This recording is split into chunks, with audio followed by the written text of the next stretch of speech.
On this episode of Pulse, the dangerous woman herself is facing some backlash. How Ariana Grande's new album has fans in a frenzy. And here's something fetch about our very own Frost School of Music, as it got a shout out in the new Mean Girls film starring Renee Rapp. We'll tell you how the U was represented. And it's a birthday celebration celebrating an iconic author. That'll make you want to trade out the cake for some green eggs and ham. Let's get those heart rates pumping because Pulse starts right now.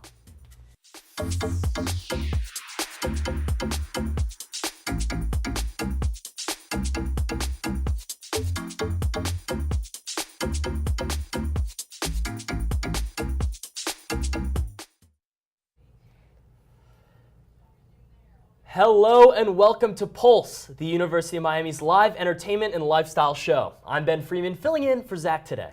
And I'm Melissa Beatty. As you guys know, Ben and I hosted together last season, so we know you guys are just as excited about us as this reunion episode. So let's get right into it. One of the biggest companies in the music streaming industry just got hit with a massive fine. The European Union has fined Apple $2 billion for violating antitrust laws. The EU issued the fine because Apple allegedly tried to stop rival music streaming platforms like Spotify from telling iOS users about cheaper ways to stream music outside the App Store. The fine marks the first of its kind ever handed to Apple, and an EU executive said that Apple took advantage of its position, affecting millions of European customers. Apple says that app developers are put on a level playing field within the App Store, and the company plans to appeal the fine. Speaking of streaming services, let's turn it over to the television world. More than 15,000 Roku users' accounts were hacked in a breach. That's according to the Roku company. In some cases, unauthorized individuals tried to purchase streaming subscriptions. The company addressed the issue and said they have refunded the customers who were affected by the unauthorized charges. Roku has secured the hacked accounts from further harm by making the registered users reset their passwords. And now that Roku has fixed its problems, you can use it to watch the new Ghostbusters Frozen Empire movie. The 4 original stars of Ghostbusters attended the Frozen Empire premiere in New York City. This included Bill Murray, Dan Aykroyd, Ernie Hudson, and Annie Potts. They all star in the latest installment, along with actor Paul Rudd. Ghostbusters Frozen Empire will be releasing in theaters on March 22nd, and Paul Rudd even gave a statement about being in the movie. Getting to work with the OGs, this is kind of so mind-blowing to be a part of something that I've been watching my whole life that I'm so familiar with. But to get to kind of put on a flight suit and do it standing next to them, it's such a very overwhelming experience. The movie is all about the veterans joining together with new recruits to save the world in New York City from a powerful adversary who's seeking to build a spectral army.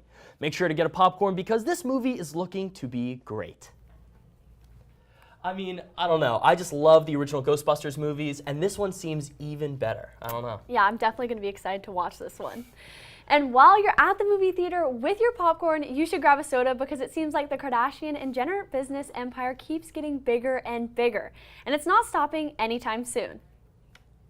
Earlier this month, Kylie Jenner announced that she is launching a new vodka soda called Sprinter. For our viewers older than 21, Sprinter is a 100-calorie canned vodka soda, and it's made with premium vodka, sparkling water, and fruit juice. The Sprinters will be available in 4 flavors, including lime, grapefruit, black cherry, and peach. The new beverages are set to hit the market on March 21st and will be sold in packs of 8 for $19.99. Now, I don't know about you, but $19.99 seems a little expensive, but I guess you are paying for the name. Yeah, I mean, I've tried Kim Kardashian's energy drink before, and it was all right, so I'm going to have to see how this one is. But speaking of the Kardashians, reality television has taken over, and reporter Angela Safone is out on Hollywood Beach to get the opinions on recent reality TV drama. Take it away, Angela. Hey guys, it's Angela Safone with another episode of Heartbeats on the Street. Spring break is officially over and it's time to get back to reality. Reality TV drama, that is. We're keeping it real with the people here at Hollywood Beach who seem to agree that the tea is boiling hot. If you could be on any reality TV show, which one would it be and why? I would be on Too Hot to Handle because the villas look awesome. Even though I have a boyfriend, I would still like to go there. Yeah, we don't have to tell him. Vanderpump Rules because that's literally the only one I've ever watched. Or The Hills, that can be cool. The Bachelor? I love it. I think it's entertaining. What do you think about the Golden Bachelorette having their season premiere coming up? I think they're just looking for gold diggers. I have no idea what that is. The Golden is when they're older. Like old people finding love. It's So cute. I think you should do that for sure. Well, I'm not doing it. Maybe it's not for me, but maybe it's good to watch for older people, I guess. If you have a favorite Kardashian, who is it and why? Chloe, I feel like she's just been through the most and she needs the most support. I like the girl on TikTok that pretends to be the Kardashians. None of them. They're net negative to society. Nothing is appealing about the Kardashians to me and following other people's lives like that. Who is your least favorite Kardashian and why? I would say Courtney. She used to be fun, but now she's kind of just like negative. Courtney, because she is like extremely Buddha.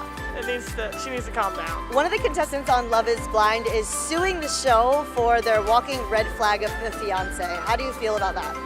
What? Wow, I don't even know. It's 2024. Anything's possible. If you can sue somebody, they're going to exploit that and do that at any given chance. Well, they should probably break up, and if we all sued for walking red flags, we would all be bankrupt. So valid. That's ridiculous. Although many shows are having their season finales, you can still get your reality show fix with shows like Vanderpump Villa and The Kardashians premiering this spring. Pulse will be sure to fill your cup with all the tea. Reporting from UMTV, I'm Angela Sapone. You know, I've personally loved watching Love is Blind, but since it is coming to an end, maybe I'll have to check out The Kardashians. Yeah, I don't really know which one I'm going to watch next. I need to see the latest season of Survivor. I absolutely love that show. But we're going to turn away from reality TV to a precious moment that had our heart rates pumping. Wonder Woman star Gal Gadot and her husband Yarn Versano welcomed their fourth daughter. The 38-year-old Israeli actress posted an image of herself cradling the newborn in a hospital bed on social media. The newborn's name is Ori, which means my light in Hebrew. Gal Gadot said the pregnancy was not easy, but they made it through. The couple has been married since 2008, and their three other daughters range in age from 12 to 2 years old. And what's every child's dream? Going to Disney, of course. Grab your Mickey Mouse ears because the Anaheim City Council might give the happiest place on earth a $2 billion makeover.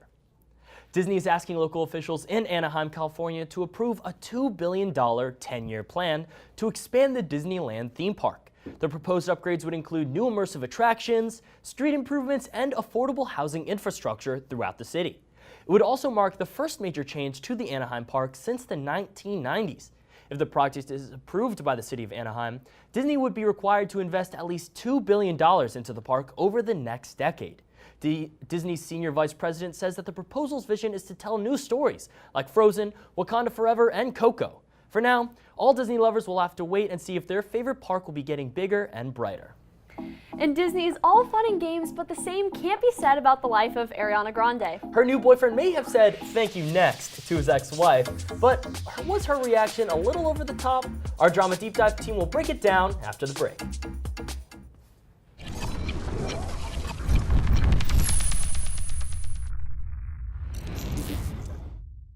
Every day, thousands of kids start vaping. And I can't let this happen to my kid. Of course, it's awkward to talk to your kids about the dangers of vaping. Hey, bestie, how sketch is vaping? It's hard to get their attention. Ready? Go. Yes, look at that. You didn't even turn yours over. So if you want to talk to your kids about the dangers of vaping, you have to get it trending. Right, Backpack Kid? Let's do it. First, invite your kid to do the vape talk. Let's try this. All right. Why is he here? Yeah, I gotta get it trending, honey. Come on. To the left. To the right. Let's go.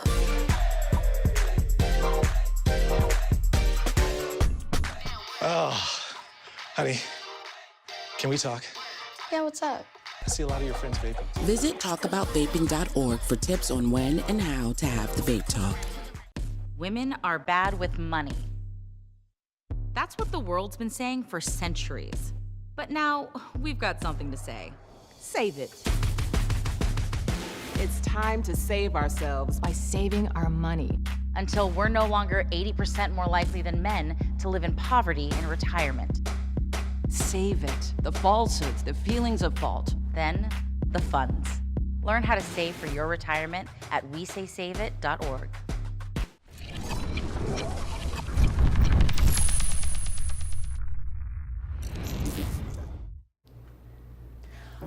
Welcome back to another episode of Drama Deep Dive. I'm Lauren Harrington. And I'm Sophia Davis. Ariana Grande's latest album, Eternal Sunshine, has faced backlash over her new song, The Boy Is Mine.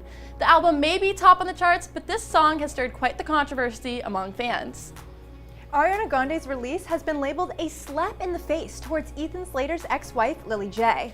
Ariana Grande covers up the accusations by asking her fans not to interpret the song the wrong way.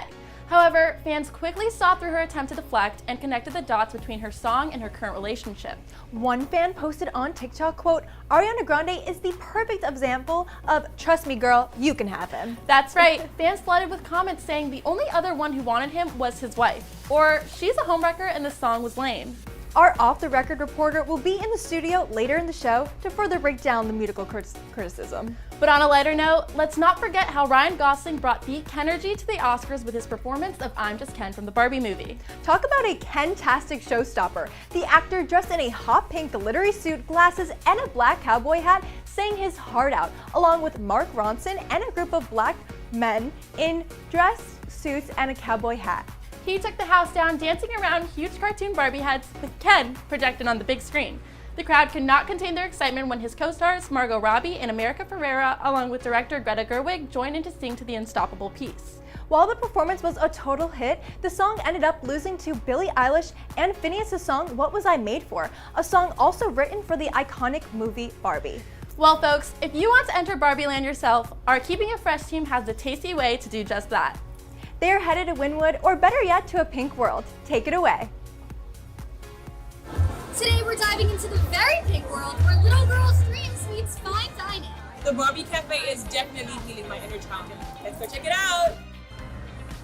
Walking into the Barbie Cafe, you were greeted with a burst of Barbie and a sprinkle of pink.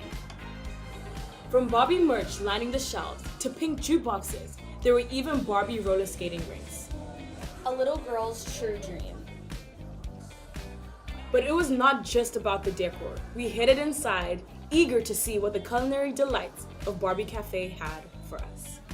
We tried the Make Waves avocado toast and the beach burger, and they did not disappoint. The burger was double stacked delight with a slice of American cheese in the middle, a coating of sweet sauce, and a side of perfectly crisp fries.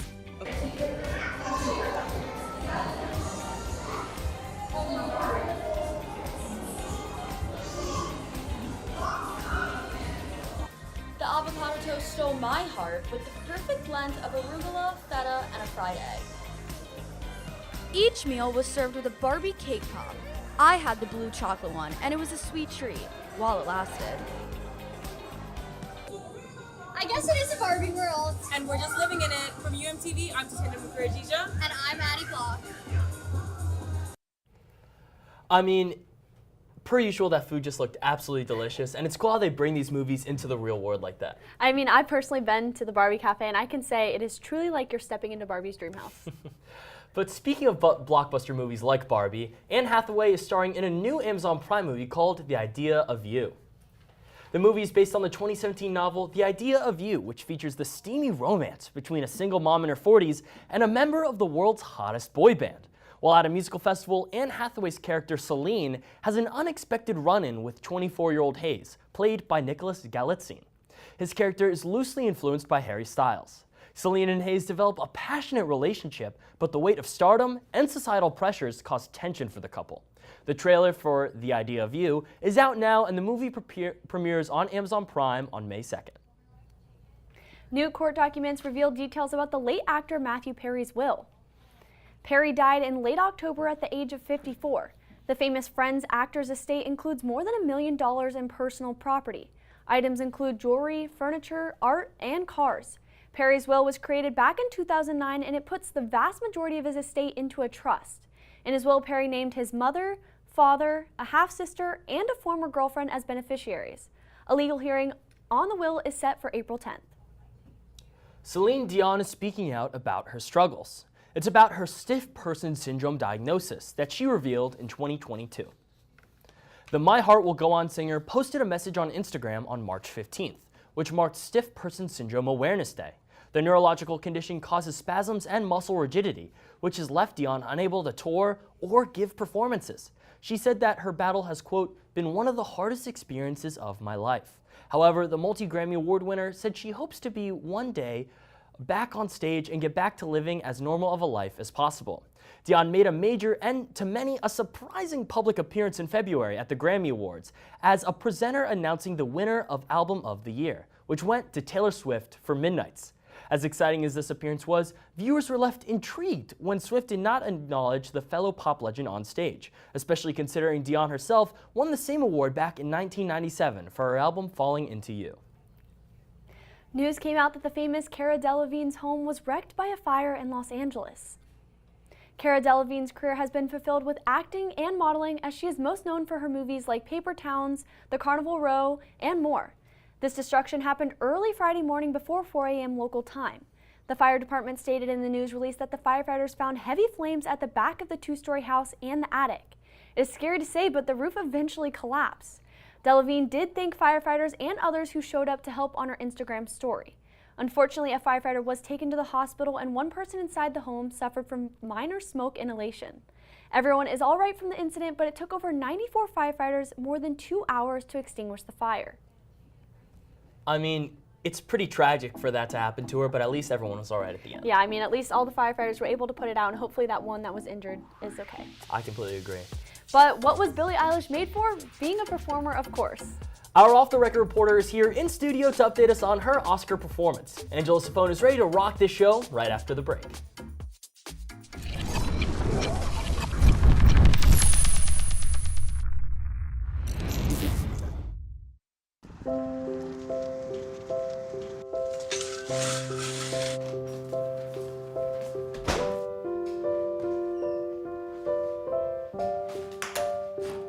I like to eat apples and bananas.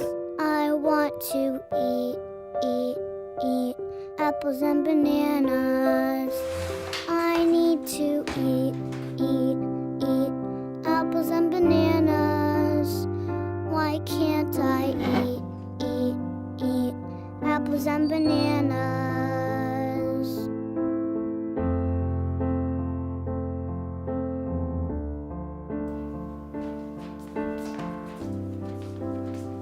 Support the Feeding America nationwide network of food banks to help provide meals to those in need.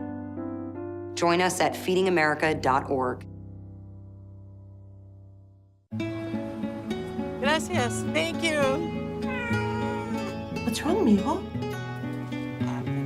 Donating to a pet's medical care can keep families together. Pets and people belong together. Learn more at petsandpeopletogether.org.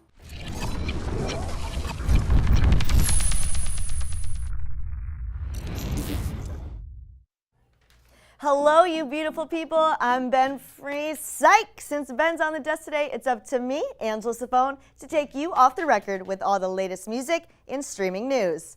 So let's just jump into it because we need to talk about Ariana Grande's newest album. Eternal Sunshine is the pop star's 7th studio album, but it seems like the sunshine might not be as everlasting as Grande planned. Brittany Spanos of Rolling Stone said, quote, Grande's latest is the gorgeously exposed journey to the end of her world, or at least what she believes to be the end. It's a divorce album that goes through all the stages of grief, and the singer navigates a new beginning with some of the most honest and inventive songs of her career so far.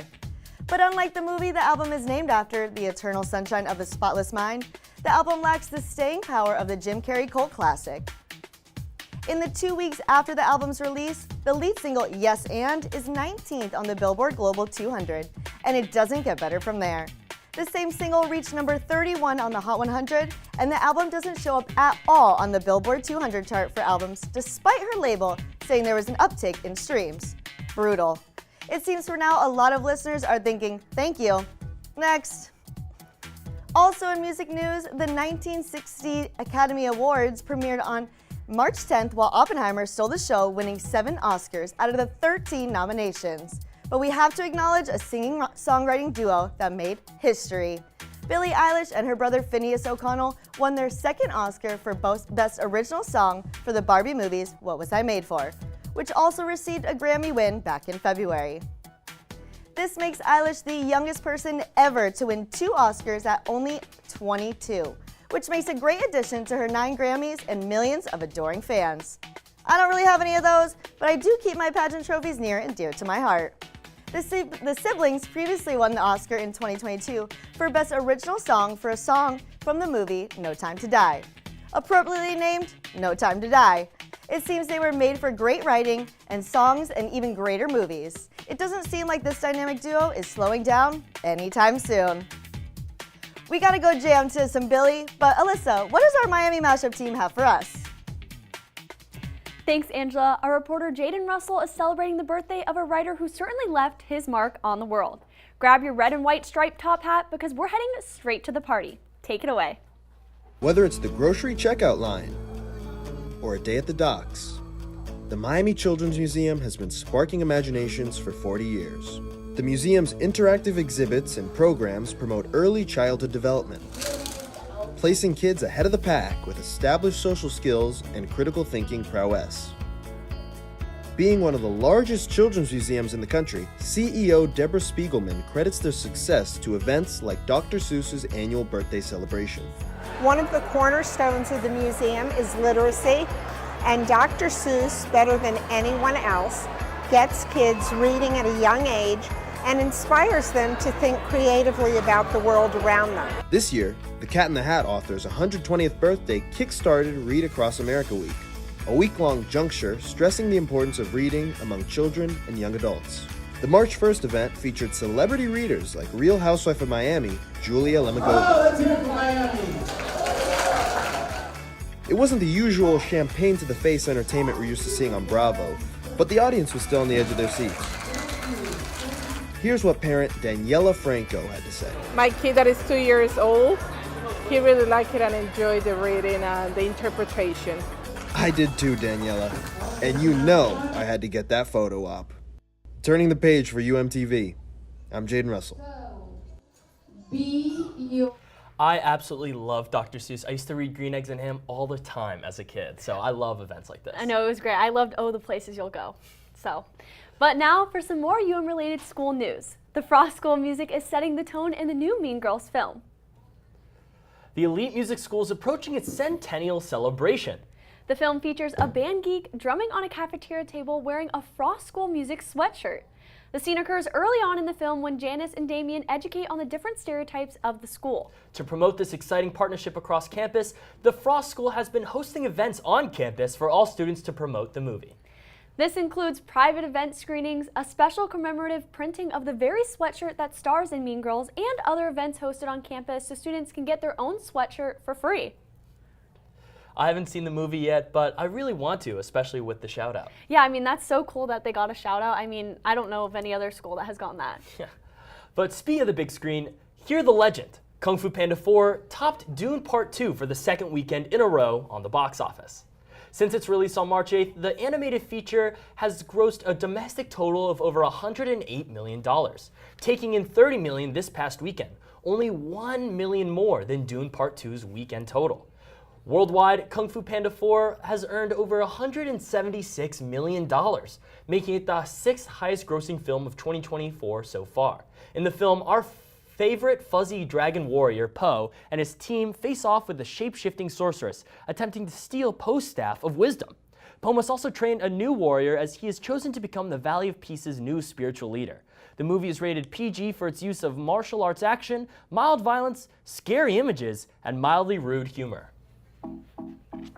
Alyssa, I haven't had the chance to see the movie yet, but I can't wait to head to theaters with some noodles. Yeah, I think noodles is a great idea because popcorn is definitely overrated. I completely agree. But for now, do you have any opinions of the Oscars? Good thing our confession session boys are taking their opinions of the whole naked John Cena situation at the Academy Awards after the break.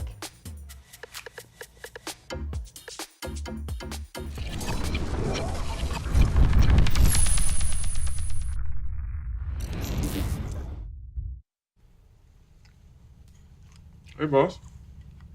Okay? Yeah, I'm good. You sure? I said I'm fine.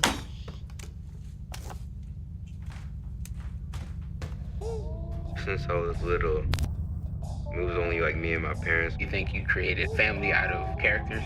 Yeah, of course. I'm gonna take that, make it into a song.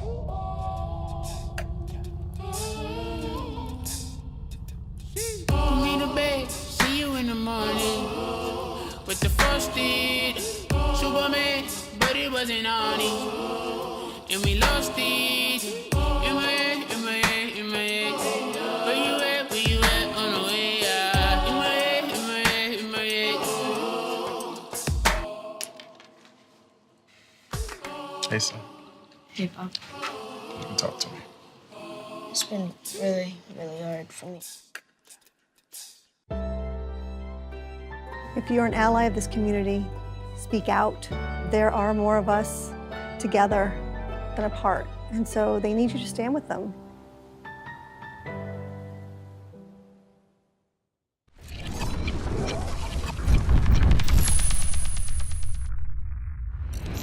Welcome back from the break. I'm very burnt, and that's Johnny Mushton, and the Oscars happened again. Yeah, they certainly did, and instead of worrying about the winners, let's focus on the losers, or in this case, Hollywood's newest madman, Bradley Cooper, who went completely off the rails during his new film, Maestro, which was nominated for 7 Academy Awards and won 0 of them.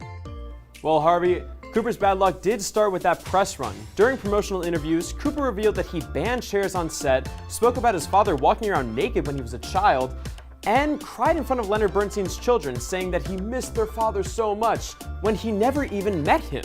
What an uncomfortable interview that was. Cooper even interrupted the Bernstein children multiple times to talk about his connection with their father, who once again, he never met. Cooper also received a lot of criticism for portraying Leonard Bernstein, a Jewish man in the LGBTQ community, with many saying he was stripping that job from Jewish or queer actors. He also received a lot of backlash for his use of a large prosthetic nose for the movie, which critics were calling Jew face. However, Bernstein's children defended the fake nose, saying that their father would have supported the choice. If the kids support it, then it's not a bad costume choice. But that can't be said for another outfit at the Oscars, or should I say lack thereof. During the ceremony, John Cena came out to present Best Costume, and he was wearing nothing. He was naked.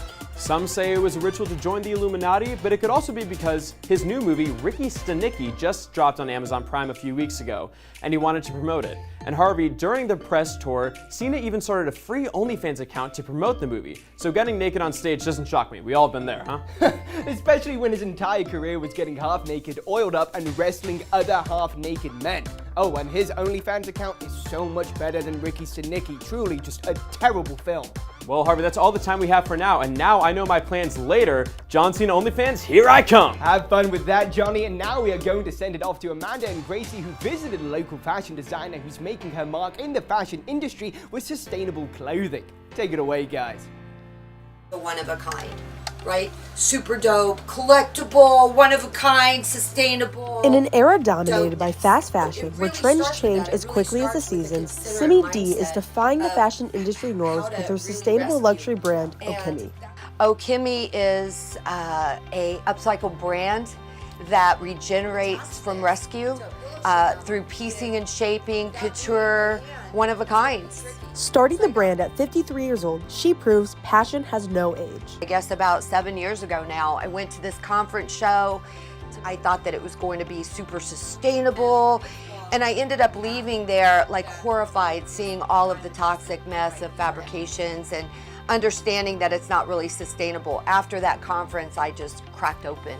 She sources her materials from thrift and resale stores, turning forgotten fabrics into couture pieces. Tell me a little bit about how you make them, creative process. A jacket. It started with a vintage Marlboro jacket. I cropped it, and then I threw on a couple pant legs on the side, different sizes, and made it into the shape of dopeness. In an industry plagued by environmental and ethical concerns, Simi's commitment to sustainability is not just a breath of fresh air, it's a call to action. Okimi is like the holy grail of upcycling. I've said it from the beginning, and I stand by the work. The work is extraordinary because it starts with considerate choosing. It starts with the artistry of being able to think of the planet before my own designing, before my own needs in creating.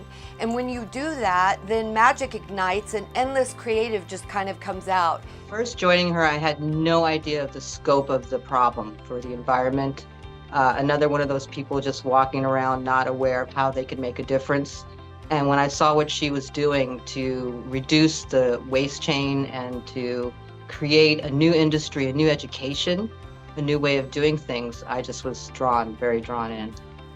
As she prepares to showcase her designs on the runway for Earth Day, Simi is not just showcasing fashion, she's redefining it and leading the charge towards a more sustainable and ethical future, one stitch at a time. For UMTV, I'm Gracie Herbert. My mom used to say. Well, that's all the time we have for this episode of Pulse. Thanks for joining us.